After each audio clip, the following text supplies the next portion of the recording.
In this video, we're going to talk about camera settings. First, let's go into the camera by pressing numpad 0. To make your camera move with you, open the N panel with N, go to View, and under View Lock, turn on Camera to View. Now when you orbit around in your scene, the camera moves with it. Just make sure that you turn it off when you no longer need it. Let's go to our camera settings with our camera selected. We can change our type to orthographic, which gets rid of perspective. You can change the orthographic view. Go back to perspective and we can change the focal length. We can use the focal length to try and match real-world cameras.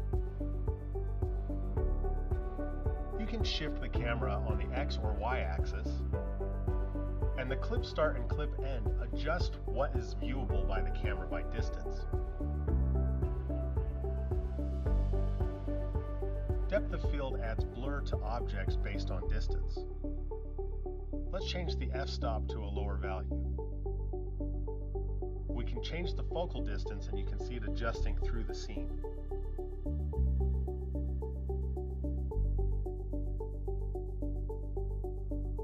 Another way to do this is to create an object.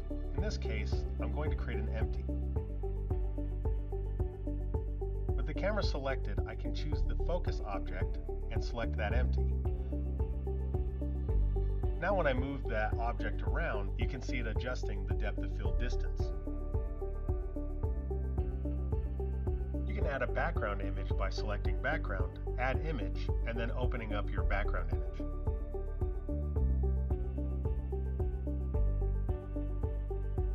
You can adjust it to fit or crop or stretch, or you can scale and rotate that image.